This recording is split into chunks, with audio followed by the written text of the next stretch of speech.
CHGO White Sox podcast coming to you live from Studio A of our CHGO offices here in the west loop of Chicago. I'm your host, Sean Anderson. Alongside me, the full CHGO White Sox crew. That is Vinnie Duber, our CHGO White Sox beat writer. Man in the middle is Herb Lawrence. Hello. Our CHGO White Sox community leader. You can read our work up at allchgo.com. I don't know why I'm saying R. It's mainly Vinnie Duber's. You can read Vinnie Duber's work at allchgo.com. We're being produced today by our pal Kevin Wells. Gentlemen, what's going on? Gentlemen. Ooh, who are you talking scholars. He's dressed formal. He talks formal. He's the Look at fanciest man in the CHGO studio. Look at the pattern on those socks. Man, You like mercy. Goodness. Those go up to probably your shin bone. Oh, yeah. Quality I shoes, too. Man. Couldn't tell you the last time I wore socks that were above my ankle. I can't remember the last time I wore pants that weren't jeans. There you go. I'm jealous of both of you. On today's show, we'll be talking about new director of hitting, Ryan Fuller, and maybe, if there's time, we'll talk about Chris Sale cutting up some jerseys back from, 2016? Correct. 2016. He shared that with the Compound podcast, Ian Happ's podcast. So we'll get into all of this and more on today's CHGO White Sox podcast. There's no really, reason to waste any more time. Let's hear from Ryan Fuller, the new director of White Sox, the new director of hitting for the Chicago White Sox. Vinny has our first question, and he asked Ryan Fuller, "What's this all about? How did this come together?" When Chris approached me about the position, it was very intriguing. And then the more people within the organization I got to talk to, the more and more excited I got. And it's been an amazing start to the first week of connecting with as many people as possible with the major league side, with the minor league side, our front office, research and development, and been really excited about the people I've met, the conversations we're talking about. And right now, just trying to gather as much information I can about the White Sox and what we're doing here and find the pieces of where we can move this thing together to improve and also leverage the people we have and get the players better. So I see it as helping the players, obviously, but also empowering the coaches, meeting everyone in all different departments and being that catalyst to connect everyone together. Because obviously where we are today is not where we want to be in the future, and having a clear vision and roadmap to get there and having everybody on board will be key. We've heard so much, whether it was from Will Venable just last week or folks who have joined the organization over the last year, about Chris and what to you was so appealing about working with Chris, and what were some of the things that he said that made this opportunity an attractive one? Chris is awesome. I look at what he's done over the last year being in charge, and each person that I've connected with, the people that he's brought in, get so energized talking with them, and it's clear that there's a vision here, there's a plan in place to get to where we want to be. And my goal is always playoff baseball, winning playoff series in Chicago, and getting a taste of that in a major league dugout is obviously very intoxicating, and that's where I want to be. So we have high goals. We know it's going to take a lot of effort and energy to get there, but it's very clear that Chris has a great vision, and he's bringing really elite, game-changing people on board. Welcome, Ryan. But how do you kind of define the director role, and how much of it is a transition from very on-the-ground role of hitting coach that you've had the last couple of years? I'm very excited for this. It's definitely a different position, but it's one I feel like I have been doing in a sense over the last 5 years. Have experience as a minor league coordinator where you are helping shape the minor league system and having it be a consistent system from the Dominican Republic all the way through the big league club. So it's something I feel like I've been doing already. The major league side, gaining that experience the last 3 years too. So leveraging that experience, helping Marcus at the major league side, working with our minor league coordinators and coaches, and really empowering the coaches, giving them the best resources, giving them the best data to then bring information to the players in a really simple and sticky manner is what I look forward to doing. And that's going to take connecting with all different departments. And I look forward to creating that synergy, not just in the hitting department, but across the analysts, research and development, the strength staff. It's going to take all different departments. So really leveraging all our people and departments to make this thing really run at a high level. Obviously, all hitters are different. They do things different physically. When you think of the consistency principles wise that you want across the organization, what are those? Yeah, I love that. Really, it comes down to the culture. And what I always try and do is these players have so much coming at them every day. And especially when they move from one level to the next, how can we create the same structure at each level? There's certainly going to be different challenges, but we want them to know, okay, when you get here, you're still working at the same times. We have the advanced meeting every day for preparing for the pitcher, the way we go about preparing for the pitcher in terms of game planning, the way we train, those things on a daily basis, while they can get overlooked, providing as much consistency for these players and what it looks like on a daily basis, but then at a higher level, what it looks like from a messaging perspective, being very clear on our expectations for the hitters, but at the same time, giving them a ton of support with everything we do. Is this a role that you've seen in other organizations be successful, and how does it kind of differ from maybe a hitting coordinator role that's been around a bit longer? It's been awesome to talk to Brian Bannister, to pick his brain on how he's gone about doing things, not just with the White Sox, but in his past experience as director. And as hitting coordinator, you were certainly in charge of the minor leagues. You would work in unison with the major leagues to make sure that there was a seamless transition and that things were running very similarly. But I see it as more overarching in terms of the entire organization. You get to work closely with different departments, work closely with the front office, but also be boots on the ground with your people, the coaches and players every day. So it's certainly something I'm really looking forward to. Hey, Ryan, what have your talks been like with Marcus so far, and how important is it to have Marcus back? The Sox have gone through quite a few hitting instructors, hitting coaches over the last 4 or 5 years. Hitters seem to respond to him last year, even if the results were clearly not there. But how important is it to have a voice that can carry forward from year to year? Yeah, speaking to consistency, it's key for these guys to develop relationships. And then someone like Marcus, he's been fantastic to work with so far. We've been on Zoom calls virtually every day, talking to each other, asking a lot of questions of what's going on, what can we make improvements to, how can I support you even more?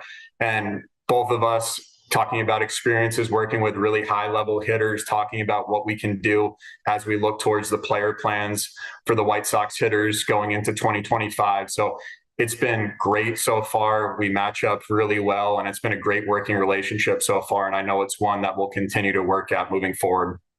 Ryan, hitting is so much about failure as much as it is success. Do you have a kind of an overarching philosophy when guys get into funks, or is it, to kind of help them get forward? Or is it like James said, each hitter is an individual person and different things for different people?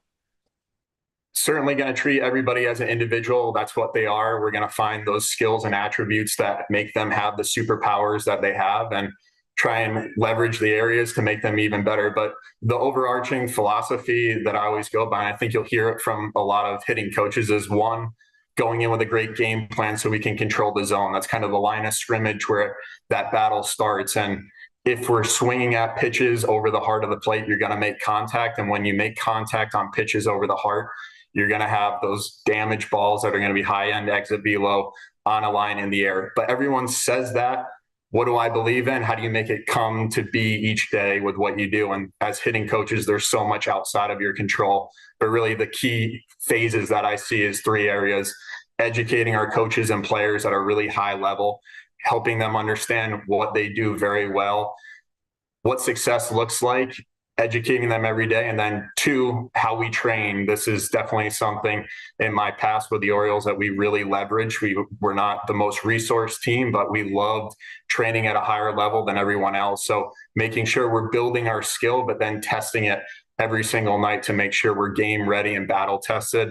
And then the third piece, game planning. And it's especially one thing Marcus and I have talked about so far: refining the approaches, help guys understand what their strengths are, where they need to look in the zone, and making sure that they feel matchup proof regardless of who's on the mound each night. Just diving on in, is there something that stood out to you about the 2024 White Sox as far as some of their approaches and the way that they went about their business offensively? see it very similarly to the players that I had with the Orioles. It's a very young hitting roster. And with that, there's going to be some bumps along the way. But how can we support them? How can we give them a really simple and clear message every day where they feel like the work they're putting in can be carried out that night with their approach? And certainly young hitters come up, their behavior might be a little bit different from then what it was in AA, AAA, helping them understand who they are. And always it goes back to the basics, sticking with that process of getting a pitch over the heart, taking a good swing at it. The more often we could do that, the better we're going to be. So I know it's a very simple answer, but refining these approaches help these young guys really feel like they can be difference makers at the big league level. And they are in control with based off of what they come to the ballpark and work on every day. And if they have a really clear plan of attack going into their work every day and how they're going to attack the pitcher, good things are going to happen. Ryan, Chris is obviously trying to remake this organization, trying to modernize it. He brought in Brian to do a job that the White Sox didn't have before. Now he's bringing in you to do a job that the White Sox didn't have before. What about your background or your approach do you think is kind of going to provide something that this organization has been missing for the last few years? Yeah, I can only speak on what I know, and that's my background, obviously, and very fortunate to have gone to Baltimore, learned from amazing people there, and got to have my hand in a lot of different areas of the hitting department as well. And the areas that I feel very confident in coming in and helping is we did a really good job of drafting really strong young hitters. And once we drafted them, getting them into the development system and helping them understand that the goal is not to be great at high A, double A, triple A. The goal from the start is to be a productive big leaguer for the major league team. So drafting well, developing well, and then at the major league side, helping acquire well. And very proud of what we did there, kind of becoming a destination for bounce back candidates, hitters that maybe haven't had the best years over the last couple of years, but getting them back to being really productive big leaguers and then getting them that next contract and helping us at the same time. So looking at the experience of the draft, development, and acquisition, I'm really looking forward to doing that at an even higher level with the White Sox. I believe you made a reference to kind of pregame work. Are you kind of a big believer in regimenting high-speed reps or eye pitch or stuff like that as part of like a team-wide routine, or is that something that's still kind of individualized for what the hitter's comfort is, or is that something you feel like is important as far as what succeeded in Baltimore, what can succeed here? Definitely very important. We know that the closer reps we get to game-like speeds, representative training, it's more likely to transfer into the game. But this is where feel and awareness for the coaches is so important. We're not just going to put someone in a situation where they're going to fail over and over again. We want to equip them with the skills, the training that allows them to level up. And when I talk about level up, these guys love playing video games. When you play a video game, you start at level 1. And when you beat the level 1 boss, you go to level 2. You don't jump to level 30 right away. So it's going to have that feel of making sure these guys are building their skill every day. But as we build that skill, we're going to look to problem solve. We're going to look to find really messy solutions at times, because we know that the more learning we can do, the more challenging environments that we could provide for these hitters in the context of where they're currently at with their skill, the more likely they're going to have success when the lights come on at 7 p.m. each night. Does the ballpark conditions play into the context that you try to develop, system wide, knowing that it's can be a very homer happy ballpark? I mean, already everyone prioritizes hard contact in the air, but does that become even more kind of sacrosanct with the environment the White Sox have? Great question. It's one I love. I think about the identity of really good teams, and one that I really pride myself on helping create is a team that's dynamic. And it's whatever challenges are presented that night, we're going to have the skills to match up accordingly. If that's a guy top of the zone with ride at the top, we're going to be able to flatten out. If it's a sinker slider east-west guy, we're going to be able to scoop. But on top of that, the nights where we need to score 11, we're going to slug. That's what the game's calling for that night. If it's a really tight ball game and one run's going to do it, we're going to have the opportunity to get a guy on first base, steal a bag, hit situationally, score that run. So don't try and dictate based off of each ballpark we're playing at. It's whatever is called for, we're going to be trained to execute. Ryan, how did your time coaching and teaching high school kids kind of impact the way you work with guys who are obviously doing this at the most elite level there is? My time as a teacher is one I cherish. I never thought I would be a major league hitting coach, let alone director of hitting, when you look just, a decade ago when I was teaching in Connecticut. But the skills that I acquired being a teacher, when you're a teacher, you have almost every kid coming in the classroom wishing they were anywhere else on the world than sitting in a classroom with you. So it's how can I connect with the students the same way with the hitters. I want it to be an environment that they come into and they are excited about coming into every day, where they know they're going to be challenged, but there's going to be a high level of support there. Taking complex information and making it very simple and actionable. That's what I pride myself on. And that's what I look forward to working with our coaches, to have the resources, the information to make a really clear plan of attack for not just the hitters, but our students, and really treating it as we are teachers of the game of baseball, the game of offense, and really excited to continue doing that, especially with our presentation skills and talking to them every day. We are back on the CHGO White Sox podcast. We are going to take a break and we'll discuss more about Ryan Fuller. I'm very used to the Bears defensive back, Ryan Fuller, the new director of hitting for the White Sox. We are coming to you live on this Sunnyside Thursday. This is a CHGO White Sox podcast. Visit sunnyside.shop for bright buys every day, including 50% off your first 3 online purchases. Sunnyside Cannabis Dispensary is your home for judgment-free cannabis shopping, a place where all kind of visitors are welcome to explore, discover, and purchase a wide array of high-quality products. Sunnyside has everything you need to elevate your fall. It's a one-stop shop for all your cannabis needs. Sunnyside has an expertly curated menu with over 100 strains to choose from, plus easy online ordering and in-store pickup. Sunnyside is Illinois' favorite dispensary with locations in the city, Wrigleyville, River North, and even Elmwood Park if you're just a little bit outside. I think that's still... Just over the line. Just barely over the line. Just over Harlem Avenue. Or to the suburbs like Champaign, South Beloit, and Elmwood Park. There you go. And if you're a pro, we've got you covered with over 100 strains in the menu. And if you're not, their very skilled team will help you through the journey. So go check out their new limited time offer, Island Vibes. They have... disposable vapes, 510 carts, and live resin gummies in Good News is limited time offer Island Vibes. So go check that out at sunnyside.shop for bright buys every day, including 50% off your first 3 online purchases. Enter promo code HICHGO at checkout to qualify. That's code HICHGO at checkout to qualify for 50% off your first 3 online purchases. Exclusions apply. Sunnyside Cannabis Dispensary. Bright buys every day, only for 21 plus or Illinois medical card holders. We here at CHGO are sponsored by the folks over at CHSN, the Chicago Sports Network. It is the new home of the Blackhawks, the Bulls, and the White Sox, and all of their games. CHSN will broadcast more than 300 live games per year across the Blackhawks, Bulls, and White Sox, and will feature a full lineup of original Chicago-focused sports content. They're also Chicago-based, Chicago-built, and Chicago to the core, and they're bringing it to every corner of Chicago across the 77 neighborhoods and beyond. At CHSN, Chicago comes first. Visit chsn.com for more info on how to watch the Bulls, the Hawks, the Sox, and all their games all seasons long. Thank you, Vinny. Let's get into some Ryan Fuller. I've not done this Kyle Fuller thing for an entire week, and I don't know why I'm going to start doing it now. One thing that stuck out for me, I wrote down some of the quotes that stuck out for me from Ryan Fuller, so looking for what you stuck out for you guys. Chris Getz is bringing in elite talent. I think that was one of the things that stuck out to me. We talked about maybe Chris Getz isn't really good at developing players, but maybe he knows the people that can be. Maybe he understands that he might not be the right guy to be the assistant GM, but maybe he is the GM that can hire all the people to hire all the people. I'm intrigued to see Chris's resume talked about from the people he's hiring. Will Venable says that he has a really good resume around the league. Ryan Fuller saying similar.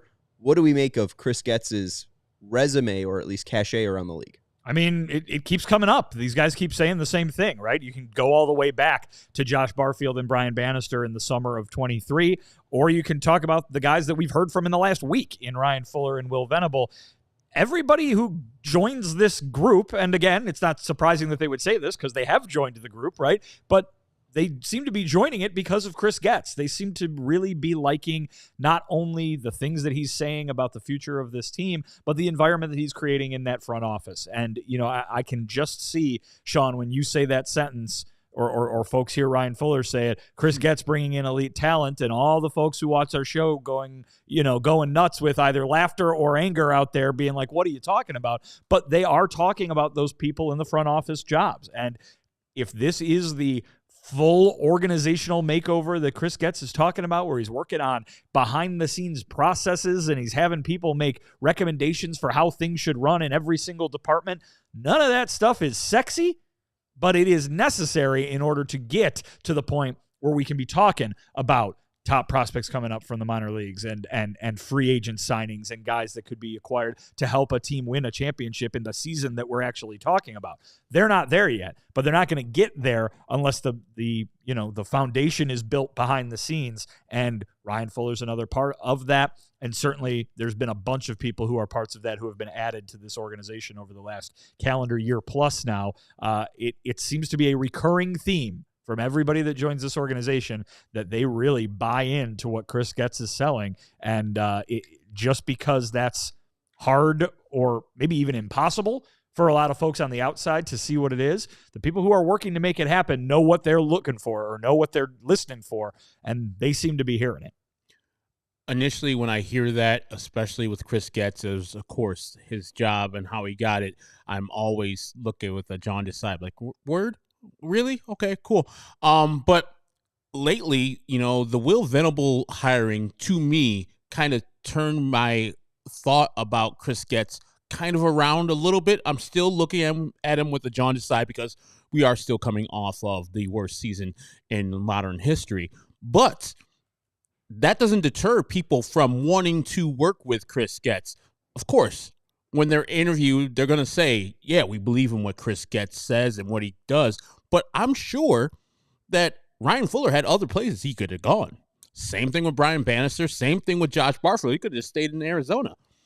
But they chose to come here. Same thing with Will Venable. They chose to work under Chris Getz in a collaborative fashion. And so whatever he's doing, however he's selling these guys on his vision, it's working.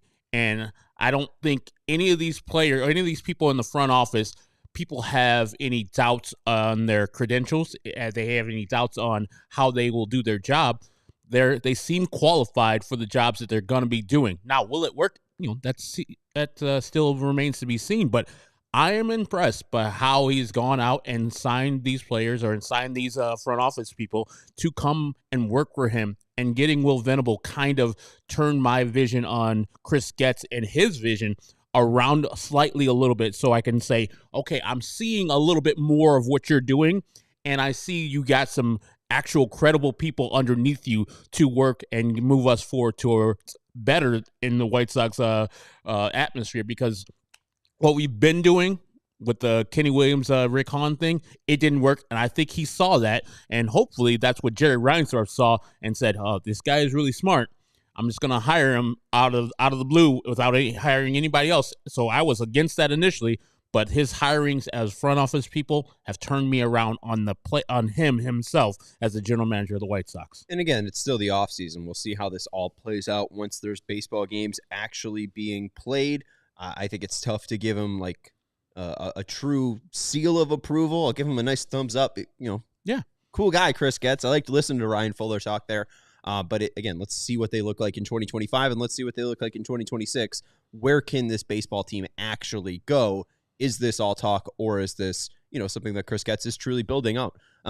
We didn't get a press release on this. We did get a press release for Ryan Fuller, but it does seem like Marcus Thames is 100% the White Sox hitting coach in 2025. Sure seems that way. I mean, and we could have guessed that from what we heard from Chris Getz a week ago when he kind of just mentioned that Ryan Fuller was talking with Marcus and working with him, but now you've got Ryan talking about how they're talking every day on Zoom, and I don't think you have daily Zoom calls with the lame duck hitting coach, so I'm going to go ahead and say that it is extraordinarily likely that Marcus Thames is back as the hitting coach. Tomorrow's Zoom call, Hawk Harrelson will be on it and say, you're going. I'll tell you what. You should have a second guy there. Mercy. But the thing that I listened to and heard from Ryan Fuller was the level up, the video game analogy that he gave. Like, it's the same, you're not giving these players 100 things that they got to remember. They get to one level, beat the final boss in that level, They've got the knowledge of what they are trying to teach from that level. Now you can go to the second level, et cetera, et cetera. And we've all played video games. When he said that, I was just thinking about Mario and Sonic back in the day.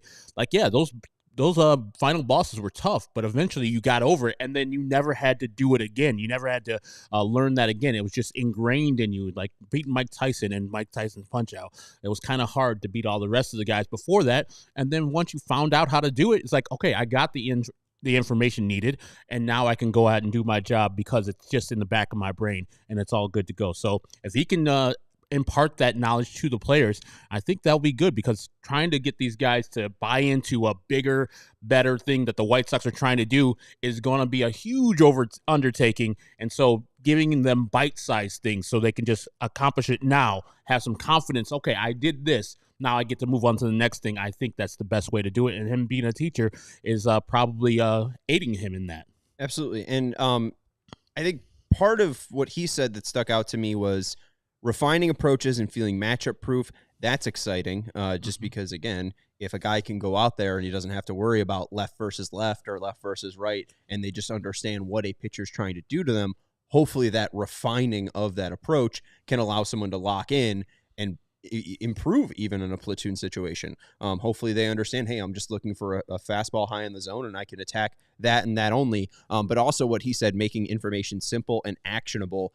It seems like that's what Chris Getz's main objective this offseason is to me, and correct me if you guys feel like I'm off here, but especially with the now rebranding of the analytics department to research and development, Ryan Fuller catching himself when he's about to say analytics and then changes it to analysts. And it seems like they are just trying to avoid buzzwords. You're not hearing Ryan talk about, the plane of someone's swing. You're not hearing like a attack angle, right? I don't think he's going to be using these words with the players, even though he probably understands all of this. I think, again, he's trying to make this as simple as possible for anyone to understand. He doesn't want to even talk to, I think, even advanced baseball minds, with his thoughts, because, again, it's all about making it simple. It seems like Chris Getz, there were a lot of reports of the current or the past analytics department not really being on the same page, not giving similar information out. Again, I think it's just all about streamlining this idea of we're going to have the same message whenever anyone asks us, whether it's Ryan Fuller, whether it's Marcus Timms. We have an idea for every single one of these players to go out and succeed. It's exciting because, again, this is a player or a person with a teaching background. He talked about that teaching background. You brought up the analogy he uses of leveling up in video games. It seems like a person that can talk to everyone. And then that's what I'm most excited about. He talked about how he's fairly comfortable in this role and the idea of this role because he's worked at the minor league level. He's worked at the major league level. Now it's kind of implementing it all throughout an organization. And it seems like a very exciting hire. He talks about the talent he had in Baltimore. I don't know if he knows the talent he has in Chicago and if it's exactly similar, but it does seem like he got great results out of Rutschman and Holiday and the young players in that Baltimore system. Obviously, they had a bad playoffs, but overall, they got to the point where they needed to be. I think the biggest takeaway for me from hearing from Ryan Fuller was not necessarily, I think a lot of folks out there would look at what the White Sox did, not just last year, but this last several years from an offensive standpoint and say, they got to do something different. Whatever they're not doing is not working. They got to stop doing this and do something else. But you heard Ryan Fuller basically say when he talked about the things that he's going to be looking for out of his hitters, that everyone says that, right? And I think that there's a way to hit well, right? It's not easy, but there's something that everybody should be doing. The difference, the change that the White Sox need to make is how they get there. And I think what you're talking about, the teaching, the streamlining of information, that's the thing that the White Sox can dramatically improve on is the approach to getting the guys to do the right approach. Yeah. I think everybody wants the right approach to be basically the same, right? You want to hit balls in the strike zone. You want to make a pitcher throw you a ball in the strike zone. You want to hit it on a line or in the air, and you want to hit it really, really hard, right? Everybody wants to do that. Walk, don't strike out. You know what I mean? Like, these are obvious things, I think, at the end of the day. It's not that the White Sox have been like, oh, we've never thought of that before, that people, should walk or hit the ball hard. I think, though, that they have had big trouble in getting that message to in getting that message and the outcome from the players, right? And so you bring in a guy like this, and you at least have a brand new way of doing things. It's the same way of doing things at every single level of the organization, and maybe you hit on a guy who knows what he's doing to get you to the point where everybody wants them to be. Yeah, and I couldn't agree more. I think that he is a vital cog into, hey, this day is a slider guy. Hey, you need to hit that ball the opposite field. You can't handle it inside, blah, blah, blah. You can't just go at the same pitcher as a slugger as you would go against a different pitcher with a high rising fastball. And I hope he imparts that to all the batters. Like today on this pregame meeting, we got this pitcher. So you, as this hitter, are strong over here. You need to be hitting the ball to right field, et cetera, et cetera, et cetera. And it seems like more individualized instead of just a team-wide approach to that hitter or to that pitcher that's on the mound. Absolutely. We got more. We got to take a break here on the sunny side. Summer Thursday. We appreciate their support. Herb, let us know about Blue Chew. They say that first impressions are important. What about lasting impressions? That's where Blue Chew comes in. Blue Chew helps boost your confidence in the bedroom so you can stay hard and perform your very best. Blue Chew is an online service that delivers the same active ingredients as Viagra, Cialis, or Levitra, but at a fraction of the cost and in a chewable form. The process is simple. Sign up for BlueChew.com, consult with one of their doctors or one of their licensed medical providers, and once you're approved, you'll receive your prescription within days. I know you're asking, Herb, does it work? Do you think I need it? Well, try for yourself for a month and see. You're going to love it, and your partner's going to love it too. And we got a special deal for our listeners. Try Blue Chew for free when you use our promo code ALLCITY at checkout. Just pay $5 shipping. That's BlueChew.com, promo code ALLCITY to receive your first month free. Visit BlueChew.com for more details, important safety information, and we thank Blue Chew for sponsoring this podcast.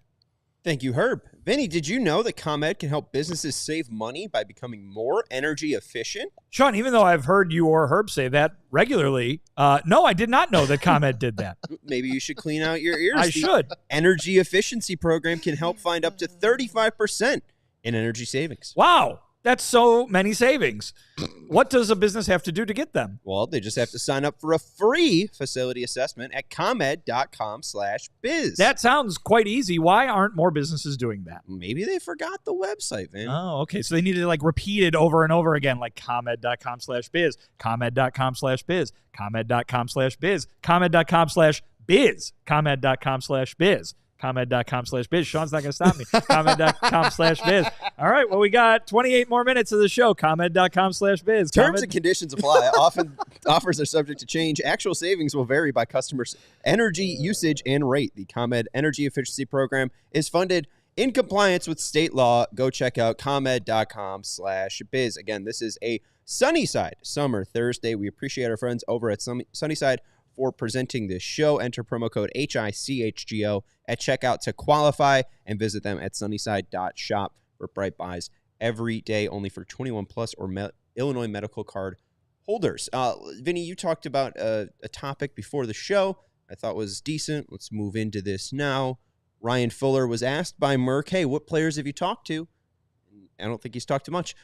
So what players do you think he's going to be focusing on? What players are the ones that need reports ASAP? Who are going to be the top priority bats for Ryan Fuller in this offseason? Well, I mean, I'll say this. Certainly the correct answer is all of them, right? Because of what his job description is. He's not only going to be working with the major league roster, but he's going to be working with everybody in the minor leagues as well and trying to set up, consistency throughout all levels of the organization. So whether it's Luis Robert Jr. or the last guy on Kannapolis, he's going to be his job is to make all of them better.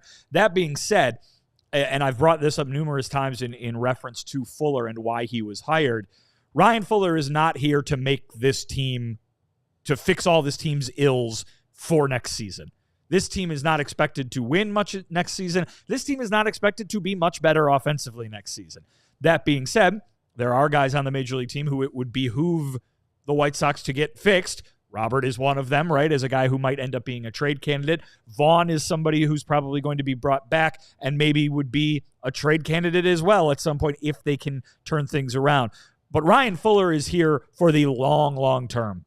Ryan Fuller is here to make this team good and make this team offensively better the next time they're supposed to contend. So who does that mean? That means guys on the Major League roster, Brian Ramos, Miguel Vargas, guys like that who are going to be part of this thing for the long haul. And it means guys in the minor leagues like Colson Montgomery and Edgar Caro. Those guys are probably going to be more important than fixing Luis Robert Jr. for, after what happened with him last year. Now, granted, he's got a little bit of a caveat there because he is someone who, if fixed, could get you a whole ton of other players in return in a trade. But I guess my point being, do not look for Ryan Fuller's job to be make the White Sox score more runs in 2025 and all of a sudden all their offensive woes are behind them. No, this is a guy who's here to build this lineup for the next contending White Sox team. He's here to do a lot of the things that Brian Bannister does, right? Player acquisition. He even brought it up. Ryan Fuller talked about it. Bringing in guys. And didn't he sound a lot like Brian Bannister when he said, we want to bring in guys who, were good in the past, have had some rough years lately, but we think we can get them back to where they were. That's the kind of thing that we've heard on the pitching side from Bannister. Now you got Fuller talking about it on the offensive side. And he brought up the draft too, right? We know Brian Bannister played a role in getting guys in here in the draft last summer. Ryan Fuller is going to be doing the same thing. So I think his scope is a big one, but he should not be judged like a hitting coach is judged. And to be fair, hitting coaches are often judged a little more harshly than they deserve anyway. Mm-hmm. But he should not be judged like a hitting coach is being judged because he is part of that front office and he's part of molding the team for years down the road, not necessarily just fixing swings for next year so they can all of a sudden be a home run hitting team, which we know they aren't. You earlier said that Ryan Fuller had some good talent there with Baltimore and that, he'll come here and not have as much. And I agree with that, but he has a lot of talent. And as Vinny just talked about, when he picked the brain of Brian Bannister, he's talking about, getting players back to where they used to be and where, some of them where they were drafted in, the third overall pick. And so my answer to your question is Andrew Vaughn. Like you introduced us or me to the swing profile, the heart, shadow, chase zone, and Andrew Vaughn in the heart is a +1 in the swing. He's -27 in the shadow and run value. So I can think that player who was third overall, Adley Rutschman, Bobby Witt Jr., Andrew Vaughn. So he's just as good as those players as far as draft profile, but in his major league career, he has been nothing like those players. And I'm assuming that he can't wait to get his hands on a talent like Andrew Vaughn, if they keep him, if they don't non-tender him, to get him back to just being a above-average hitter in the major leagues, or above-average first baseman hitter in the major leagues, because there's so much there. And I'm sure that he looks at that guy. He's like, why are you swinging at balls that are over your head? Why are you doing all the things that you shouldn't be doing? In the heart of the zone, you should be murdering these balls. And you're underachieving from what you're doing right now. And I'm sure with the conversation you just had, he can have those, he can break down those hard concepts that Marcus Timms, maybe Frank Menachino, Castro, etc., Tozar couldn't. And he can give him like things that open up his mind a little bit more to, hey, Andrew, you are good here. Don't swing at a ball that is above the zone. You are 5'9". Stop swinging at balls that are 5'6". Get in the heart of the zone. Don't miss your pitch type of stuff. And I think he looks at Andrew Vaughn, and I would look at Andrew Vaughn and say, no, you're way underachieving, and we're going to get you back to where you need to be. And that's the player I would keep now that you have a Ryan Fuller, a different type of hitting approach than you had in the past. Because you can see maybe in the last couple of years of Andrew Vaughn's contract, he can go from the underachieving player that he is to an average Major League Baseball player. I don't expect him to be Adley Rutschman or Bobby Witt Jr. Those are at the top of the top. But he was drafted where those guys were drafted. So if he can get his hands on that guy and get him average, I'll be happier than hell. Imagine 2025 if Andrew Vaughn comes in looking like Bobby Witt Jr. No shortstop has won the Silver Slugger, Gold Glove, and then I forget the other one. I don't know. It might be MVP. or home run. Like the only other shortstop to do it was Alex Rodriguez, and then Bobby Witt just did it in a single season. Yeah, he's very good. Well, yeah, I is he going to be as fast as Bobby Witt Jr.? He's not. Is Ryan Filler director of speed? He just needs to get the bat right. At least for your Andrew Vaughn, I did want to look up like how well do guys do when they're ahead in the count and they get a pitch within the zone. Mm-hmm. Okay, so like let's say it's a 1-0 count.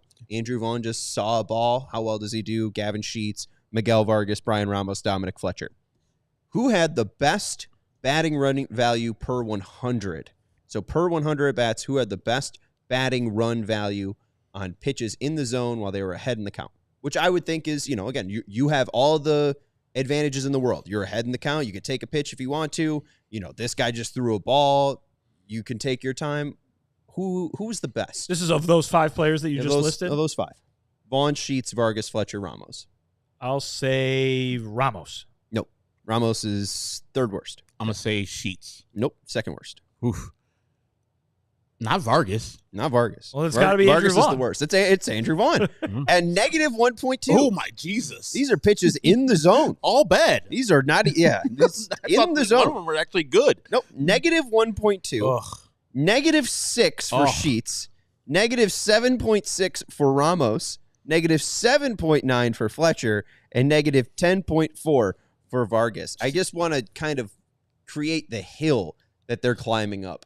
There isn't really a hitter that strikes fear into a pitcher at all on this White Sox roster. There is not anybody outside of Luis Robert Jr. That I think I caught myself. But even then, like, is he not just getting closer to like a Salvi Perez, Javier Baez situation where you could just throw a slider outside of the zone and Robert's going to chase it? I mean, sure. Yes. Salvi Perez was amazing last year, though. Yes. No, kept on throwing fastballs like jerks. But I hear you, what you're saying, but all those players got to get is to 0 run value. Like, it's harder to do than, what I'm saying, but they don't have to be champions in that spot. Like, they're underachieving greatly. And if they're just average, think of how much better the hitting will be and the record will be if they were just 0 run value. If somehow, some way, they became actually good, and if Ryan Fuller is doing his job of telling these players, you need to attack the heart of the zone. If you get your pitch, especially when you're up in the count, how many times did I come here and say 3-0, they're just looking at pitches, or 3-1, they're just looking at pitch in deep. Like, they did that all the damn time, and they did not attack their pitches when they worked hard for that 3-1 count, and they would just sit there or foul it off to the offside of the field instead of, if you foul it off, you're going to hit it with a pull to it because you're looking for that pitch and you're trying to drive it. Yeah, and we appreciate Uncle Ted's comments. He said, tell them to stop taking the first pitches. You're just letting the pitchers get ahead in the count. Just to look at when the White Sox, these 6 hitters, Vargas, Fletcher, Ramos, Robert Jr., Sheets, and Vaughn. Should I throw in Benny just to be nice? Ahead. He'll be here. All right, hold on. All right, let's type in Benintendi just for the heck of it. All right, so now we got 7 players. He's probably the best of all. Are any of those two improved? This is just looking at StatCast, not even in pitches in the zone. Okay. This is just them ahead in the count, batter run value. Okay. Which player was a positive batter run value when ahead in the count in 2024? I'll have to say Benintendi. Okay, Benintendi's your guess? That would be my guess. Okay. Yeah. Any other guesses? Because that's wrong. Okay. Vaughn. No, there wasn't. No, yeah. okay. Negative 2.5, negative 4.5 for Benintendi. Vaughn was the best. Negative 2.5. Benintendi, negative 4.5. Sheets, negative 6.2. Robert, negative 6.5. Ramos, negative 8.1. Fletcher, negative 9.5. And Vargas, negative 10.2. And then, if we just go, them swinging at the first pitch. So here you go, Uncle Ted. If that's what's going to solve it, the White Sox make contact on the first pitch. Which players, there are actual 2 players that had positive value on 0-0 counts. I know Robert swings at a bunch of first pitches, so I'll say him. Robert, 2.3. Okay. Sheets. Nope. Vaughn, 2.3. Okay. Sheets, negative 0.9. Benintendi, negative 3.7. Ramos, negative 5.4. Fletcher, negative 6.6. And Miguel Vargas, coming up the rear, negative 6.9. So here's what I'll just say. Ryan Fuller has a ton of work ahead of him. If the White Sox were operating like the Padres and A.J. Preller and take it day by day, first of all, they'd be dealing with a differential of like $100 million in payroll. That's part of the reason why the Padres are so much better than the White Sox. But you have to really go from the lowest levels of your minor league operations to the highest level of your operations and change all of it. You have to change how every single one of these players works, because we did not see great improvement from the hitting in the minor leagues last year. We saw some success stories. Caro was good. Brooks Baldwin was good enough to get an improvement. But even the one that we did see in Jacob Gonzalez changes his swing before the year, was good in A, and then gets called up to AA and looks horrendous. So, like, we didn't have a ton of success when it comes to minor league hitting. It was all carried off of Brian Bannister's changes and the pitching staff. And now you know why, Ryan Fuller is here, but Ryan Fuller's talking about player acquisition, right? If he was a hitting coach and the job was make Andrew Vaughn better and make Dominic Fletcher better and make Miguel Vargas better and the team will be great, then he'd be hired as a hitting coach. But he's been hired in a role where we're talking about player acquisition. There's a reason that Chris Getz is talking about how they want position players in any trades they make this offseason, right? Because they got to still go out and get guys. They need players to have. You're reading all of those numbers and it's scaring folks and you're like, oh man, look at the work Ryan Fuller has to do. Well, to be quite honest, Ryan Fuller doesn't have to do work with Andrew Vaughn and Luis Robert Jr. and Gavin Sheets, because those guys aren't going to be here on the next good White Sox team, most likely. Obviously, there is value in getting those guys fixed because you can turn them into something else. But he's got to focus on younger players. He's got to focus on guys who are currently in the minor leagues. He's got to focus on all that in addition to all his other duties, because it's about turning those guys into the hitters. So he can turn those guys into better hitters. In 2 years, we're talking about a White Sox team that has a far more better chance at contending than they do in 2025, which we all assume is just basically nothing, right? So he's here to not just work on those minor league hitters, not just work on the couple of major league players who we do think are going to be here for the long term, but also he's here to bring in new guys who can hit and hit the way that they want them to hit. He's here to go out and find a free agent that didn't perform well the last year or two. He's here to talk to the scouts in the draft and the guys who are running the amateur draft and say, we want that guy. He's got the kind of skill set that we can work with, kind of thing. So this is still the early stages of a very long-term project, and I think Ryan Fuller's an important addition to that project, but there's a lot of you really got to look through the telescope and through the binoculars more so than you do the magnifying glass right now, because the things in the near view are just not as important as the things further down the road. And while I'm talking about Vaughn and other players in the major league thing, you are right, Vinny, that his focus should be more on the players who are down in the minor leagues, but also if he does get a person like Andrew Vaughn, Gavin Sheets, Luis Robert Jr. turned around, that's easier to sell to both prospective free agents and the younger players coming up the ranks and saying, hey man, this is my work. When I got Andrew Vaughn, that man was a bad hitter. Now you could see he's above average. Luis Robert had one of the worst years he's ever had, and now that he's worked under me, he got this. We traded him away for this, that, and the other. Like, he can have like some bona fides and some credentials behind him if he does have a way to turn these players around, not to be champions or be at the top of the league. Just being average, I think, would be sensational. I know that's asking a lot because Sean just read those damn numbers, and it's making me angrier and angrier every time because they had the advantage and they still were terrible. And I think he has his work cut out for him, but I think that's just a mindset on the White Sox where Ryan Fuller wants you to be more aggressive. And it seems like the White Sox for years and years would just be sitting back, waiting for things, aggressive when it called for passivity, being passive, and being passive when it called for being aggressive. So I will need the mindset to be right. But yeah, he needs to get the minor leaguers to drill down on his program so when they hit the major leagues, and that's another thing he said, is like, we don't want you to be productive in the minor leagues. We don't care about that. We want you to be productive in the show. And that mindset, I love that. All right, and I brought up the show yesterday, right? Like you have a road to the show character, you go up to bat, you swing at the first pitch, you hit a double to the gap, you only get 20 points. But if it's a 7-pitch at bat and you tank one to right center field, you get 40 points because it's a great at bat.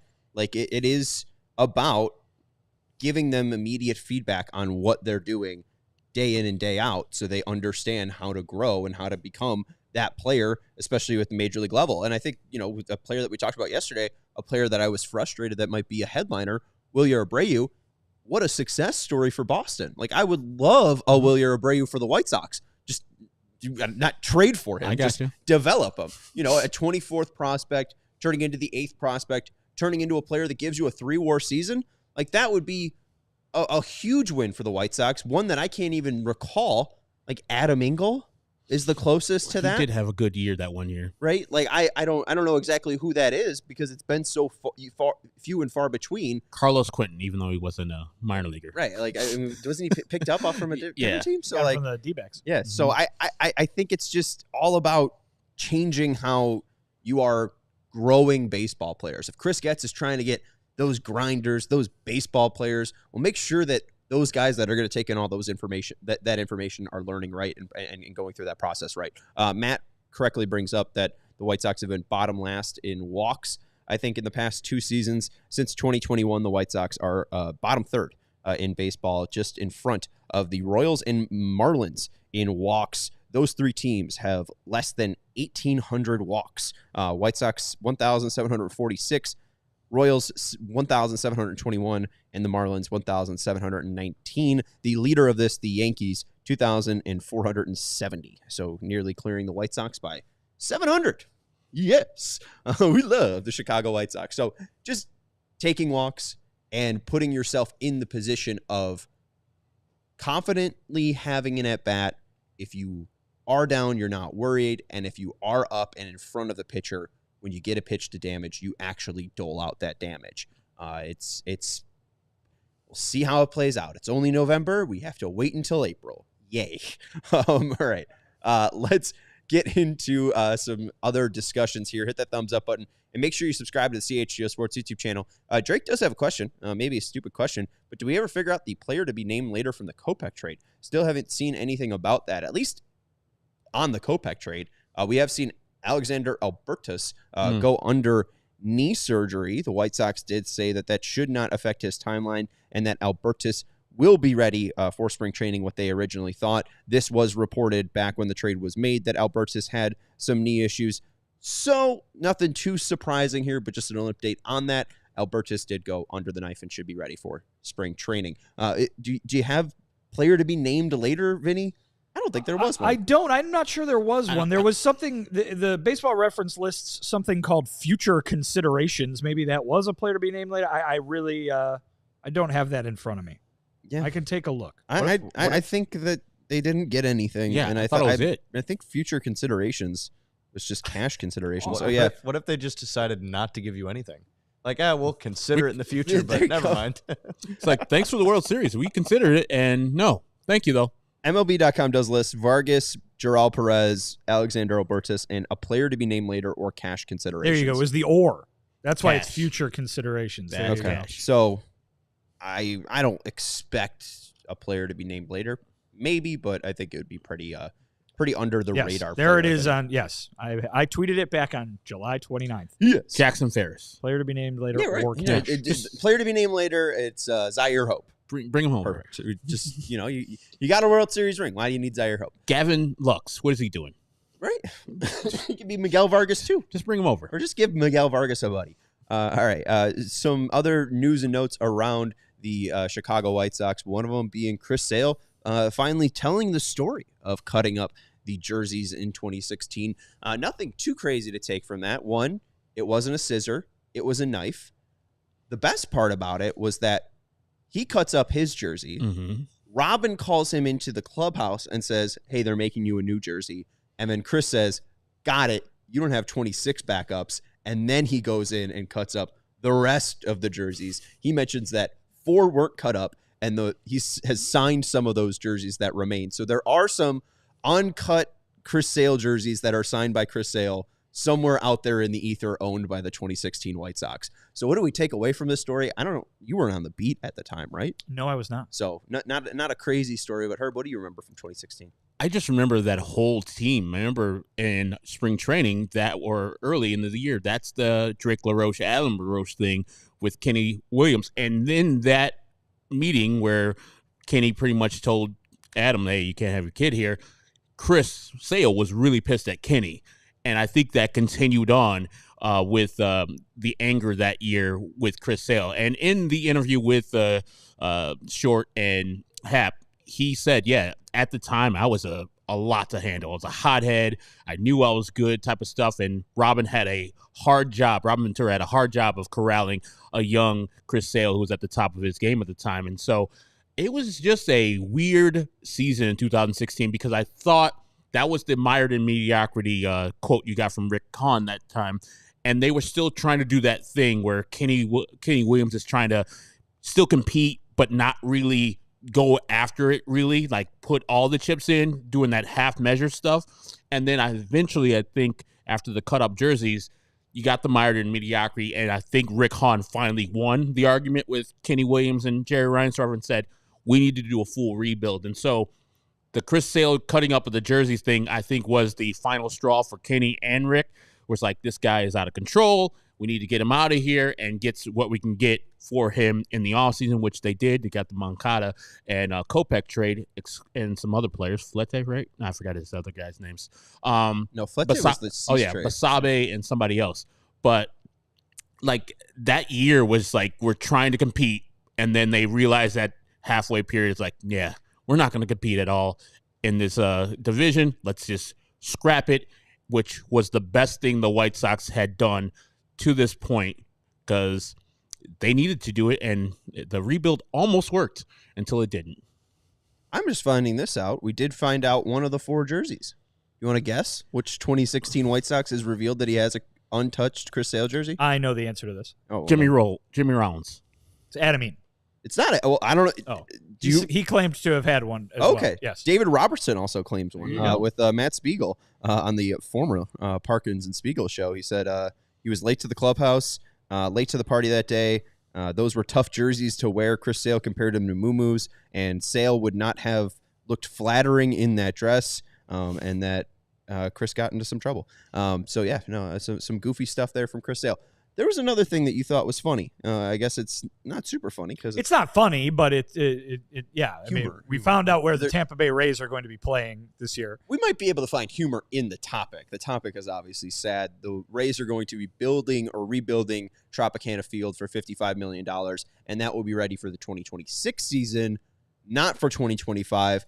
For 2025, their home games will be taking place at the Yankees spring training field. Which is in Tampa, right across the bay. Yes, and I believe it's named after George Steinbrenner. It is, yes. So here come the Tampa Bay Rays in an 11,000 capacity stadium. Woohoo! Just like regular games. Also outside in Florida all summer long. Rain What sounds worse, being outside in Tampa or outside in Sacramento? Outside in Tampa. Well, those games will be rain delayed. The outside in Sacramento will be hot, but they will continue. Yeah. Yeah. Outside in Tampa in July? No, thank you. Rains every day. Then hot. Rain, then hot. A lot of bugs. Ugh. Have fun. The total for Sacramento is 14,000. So we're gonna have 2 Major League Baseball teams playing in minor league stadiums. Yeah. Question begs, if something were to ever happen to Guaranteed Rate Field, maybe a la the Bears 2001 season where they're redoing Soldier Field. Mm-hmm. What is our University of Chicago? Where do the White Sox play if something happens? University of Illinois. Oh, University of Illinois. They were in Champaign. Yeah. What happens where do the White Sox play if that happens? Northwestern? It's a beautiful stadium, but it only seats probably like 100 people. That Curtis Granderson Field at UIC. Oh, yeah. That's a good call, It's a great field, but it doesn't seat anybody for a Major League game. Because the backdrop is the skyline. It's great. Yeah, there's a couple minor league stadiums in the suburbs. There's one in Schaumburg, one in Rosemont, one out in Geneva where I'm from. How many does the Chicago Dogs, the one in Rosemont, seat? Is that bigger than the one in Schaumburg? I don't know. It seems very small. Yeah. When you see it from the expressway, it seems very small. Less than Steinbrenner Field for sure. I think you can get more than 10,000 out in Kane County, but Impact Field holds no word. 6,300. 6,300. Oof. I think playing at Wrigley is probably the thing that makes the most sense, but that would be weird, wouldn't it? It would be weird, but did that happen? I mean, they play 81 at home, 81 on the road. Yeah. Just match up the schedules completely. The White Sox have never played at Wrigley Field? No. Not a home game. Not a home game, right? Yeah. They could do like Northwestern and play in that Northwestern temporary football field. Or hey, 1968 to 69, it could be go up to Milwaukee County Stadium. Is it still around? No? No. All right. Join our diehard community. Vinny is going to be having an 8 p.m. record listening to. So if you want to go become a diehard today, sign up at allchgo.com/diehard. You get access to our diehard lounge, and you get to chat in our Discord with diehard White Sox fans and Chicago sports fans alike. You get a free shirt. You get access to all of our exclusive written content on allchgo.com, and you get some discounts as well to merch and to events. So check that out at allchgo.com. Should be a fun time with Vin tonight on Discord. Hit that thumbs up button and make sure you're subscribing to this subscribe to the CHGO Sports YouTube channel. We are getting close to 70,000 subscribers. I don't know if we're there yet. Before we close off, do you want to see if we're there yet, Kevin? Kevin refreshes at 69.9. We are not All there right? yet. I think we're under 40 subscribers away. And at this point, it's probably around under 30 or 25. So call your friends, call your daughters, call everybody that you know, even if you're unfriendly with them, and tell them to subscribe to the CHGO Sports YouTube channel. For Vinnie Duber, for Herb Lawrence, I'm Sean Anderson. Thank you to, I was going to call you Ryan Fuller, Kevin Wells for producing the show. We will talk to you tomorrow at 4 p.m. We all silly like the mayor.